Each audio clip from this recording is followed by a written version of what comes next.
People can't even open their windows because of all the polluting and stuff like that. So, they feel trapped inside their own homes. It's located in a food insecure, food apartheid neighborhood where it takes about an hour to get to a market. A lot of people had asthma, upper respiratory issues. They missed school a lot because they were sick. Have asthma, the teacher digs in her drawer and pulls out a big freezer Ziploc bag full of inhalers. And I heard stories about my mom and Papa fighting cancer. Hours battling a massive fire. 10 homes were damaged, leaving nearly 24 people homeless. They burnt up in a fire, everything's gone, I have nothing. You can see the initial blast and then a mushroom cloud followed by dark black smoke. Mentally, it's traumatizing. That's the thing. Trauma doesn't go away. You knew something was bad. I felt it. It was like a sonic boom. The pollution in this community has taken years off of people's lives.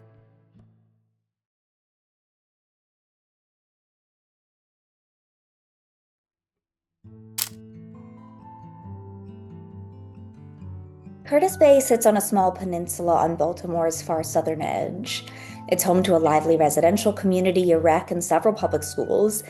And it's also a densely industrial space, burdened by fumes from tanker trucks that fill up at the region's oil terminals, and soot from coal piles that climb high above the park, and emissions from the medical waste incinerator in nearby Hawkins Point, and clouds from chemical plants so opaque to residents that most simply refer to them as dust.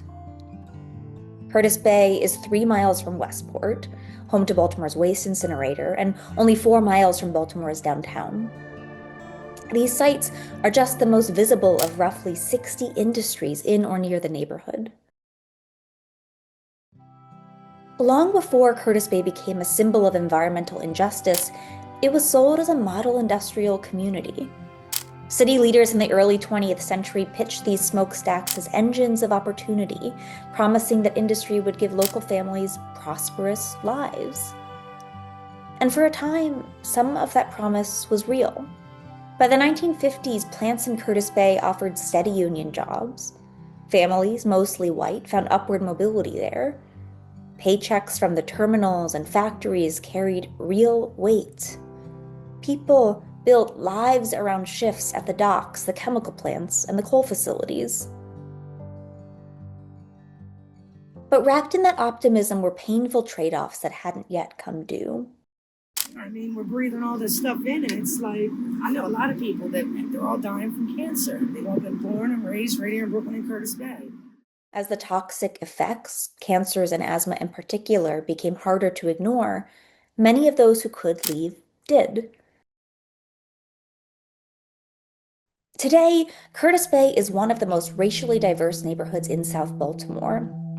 But unlike the majority white residents who once held union jobs and profited from these industries, today's residents are not afforded the same protections. They inherited the toxicity without inheriting the benefits.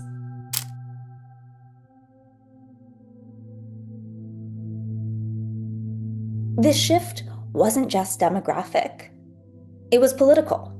As union power declined and factories automated or outsourced labor, the community's leverage over industry evaporated.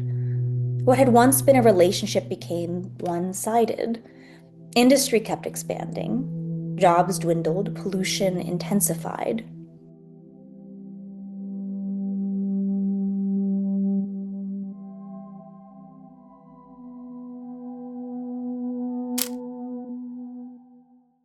Power comes from us having the numbers that bring about that power. It is only when people start to recognize that they are powerful rather than powerless that you start to get change to develop. Letters were sent, meetings were held, but real action from city and state officials was scarce. Each complaint was met with the same cycle of promises, delays, and regulatory loopholes that allowed the pollution to continue. Layer by layer, industrial sites accumulated in Curtis Bay. Each new site added another environmental strain, another risk placed on a community with shrinking political power.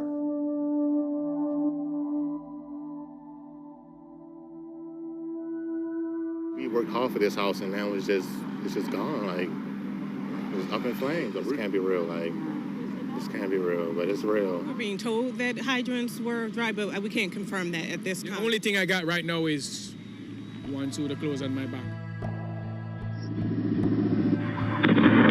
We see seen 3 big black things of smoke. It went boom, boom, boom. Again, officials say contractors were moving coal around 11:30 this morning on a conveyor belt in a tunnel at a facility when the buildup of coal dust occurred, which then caused an explosion. Now, when this all occurred, plumes of smoke could be seen from a distance over the plants when the explosion happened. And people who live on the city reported on Twitter that the blast could be felt miles away.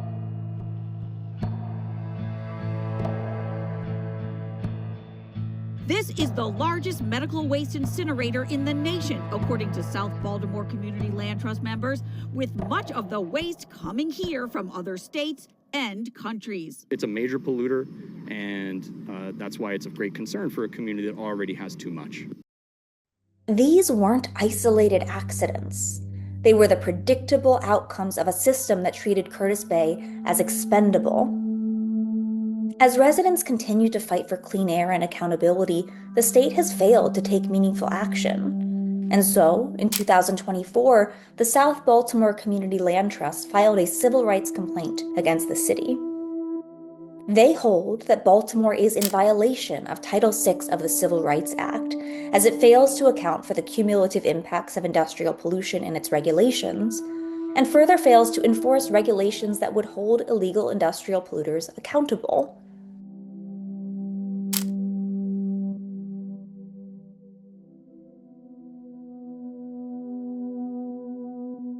So far, the city hasn't responded to the civil rights complaint, echoing the same silence that Curtis Bay has heard for years.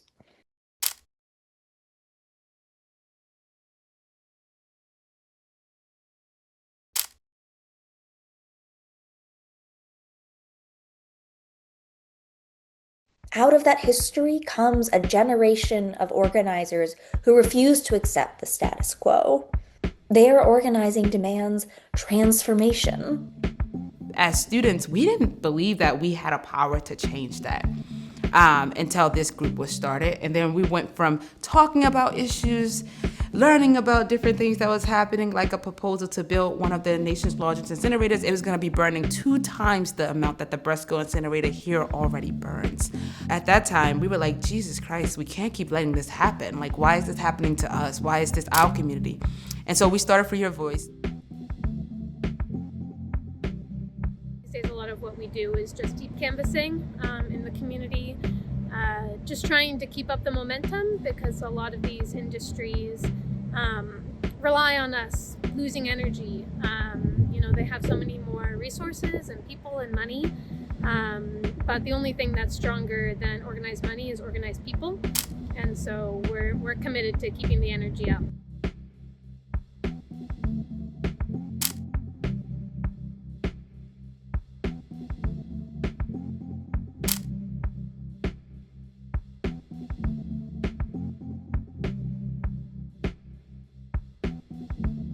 The environment affects all 6 of our communities, each one.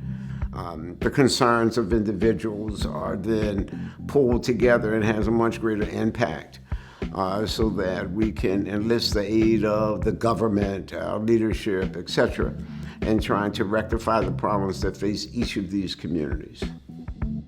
Through these efforts, organizers have learned that discriminatory waste management practices will continue unless they lay the groundwork for a just transition to zero waste. Instead of a future built on pollution, they envision a future rooted in repair, where food scraps and other discarded materials become valuable again.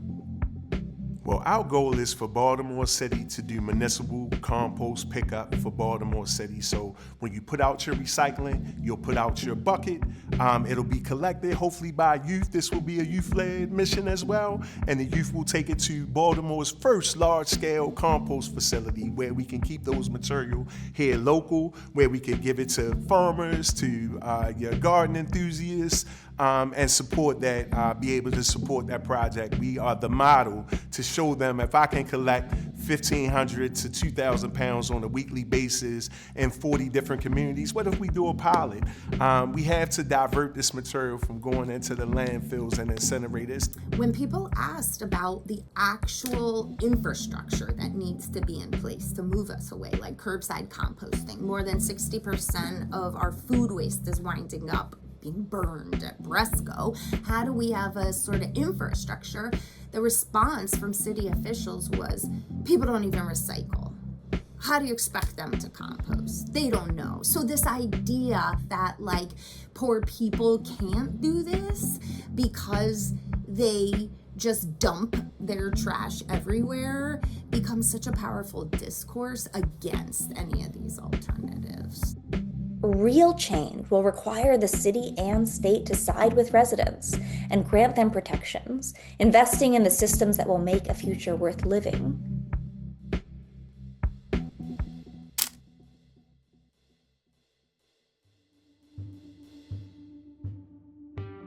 Only a few months later, city leadership extended Bresco's contract, allowing Baltimore's biggest polluter to keep burning for another decade.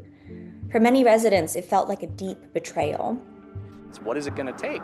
Is it going to take another explosion? We doubt that that would even be the wake-up call needed, because it's been too long that Curtis Bay and South Baltimore neighborhoods have been used as sacrifice zones. What the city framed as complicated or out of their control was understood by residents to be a pattern of delay, denial, and deflection. Who holds the power? Well, Governor Moore and the state definitely does. And if they wanted, they could invest in that regulatory apparatus. And that's what I would say is like urgent to hold industries, not for like a slap on the wrist. I'm talking multi-million-dollar fine. I invite the people who work for CSX, those in charge, please come and live in our community.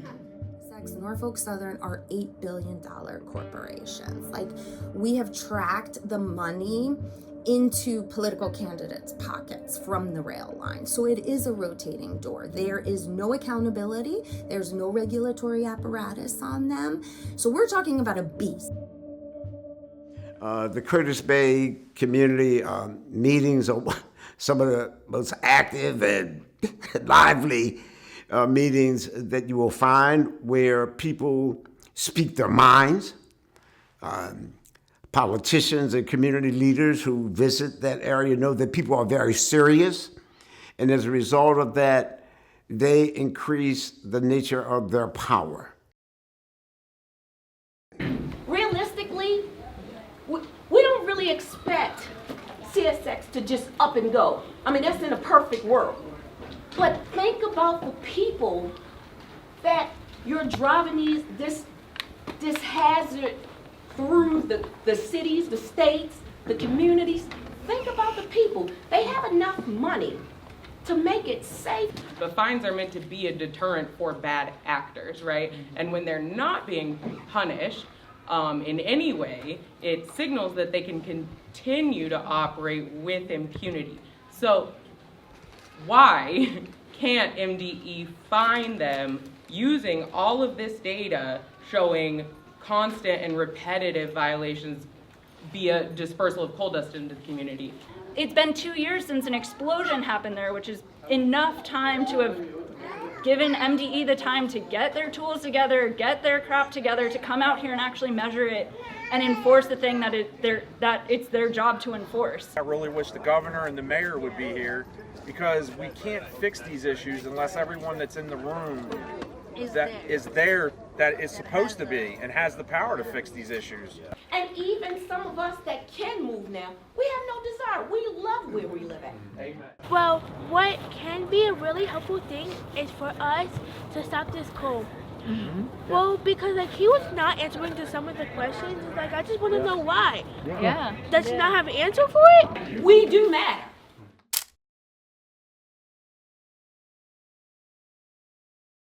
Residents and community advocates have drafted transition plans, built alternative models, and shown what the future could look like. The South Baltimore Community Land Trust, for example, has already developed projects in pursuit of environmental justice, and their efforts put community over industry and people over profit. The vision I see for Curtis Bay is very simple: life. I see people with their grandkids. I see them walking down the street. I see them going to the park. I see them opening their windows to relax on a good day that has a good breeze. I see them smiling. I see them enjoying all of the parts of Curtis Bay that has been blocked off from them for a long time. In South Baltimore, waste has never just been about trash. It's been about whose air is allowed to be polluted, whose homes are allowed to burn, and whose lives are considered expendable. Communities like Curtis Bay have shown another arrangement, one built on care, accountability, and possibility. What happens next depends on whether state and city leaders choose to share their goals. What would I do with city resources if they were in my hands? You know my answer already. It would be municipal compost pickup for Baltimore City and zero waste recycling curriculum for the students of Baltimore City. If I were to have an ear to the city council or be able to get Brandon Scott, the first step would be getting them all to do a toxic tour of Curtis Bay, to learn the history of the community. Then I would ask that the city really put pressure on the state to say we are investing 100% in just transitions or zero waste. If Maryland Department of the Environment could have some regulatory balls, essentially, right? And do their job, what they're supposed to do. We could be fining these industries an enormous amount. That could be environmental reparations. That could be a pot of money that's available for alternative development. The fight is making sure that this isn't in community, right? It's about making sure that not just protecting our health, but protecting the health of the communities, of those around us. There shouldn't be a moment anywhere that money should be over people.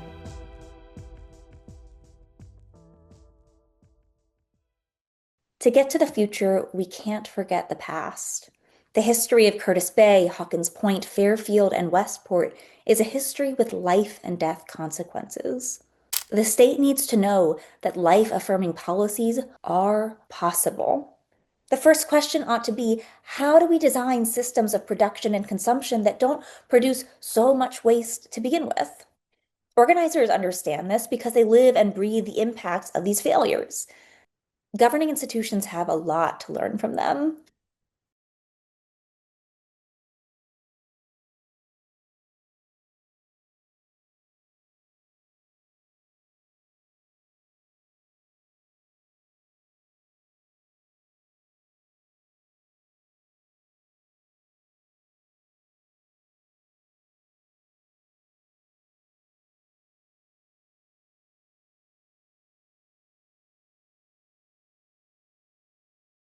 It'll be a long journey down environmental justice road.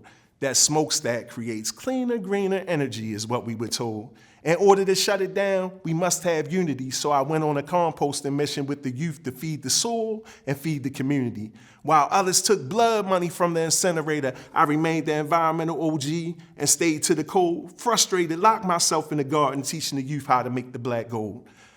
Being a voice for the voice was our goal. We did our research. Because we poor, we gotta breathe in coal. When I think about it, I get infuriated and I ask you, why must our organic material be incinerated?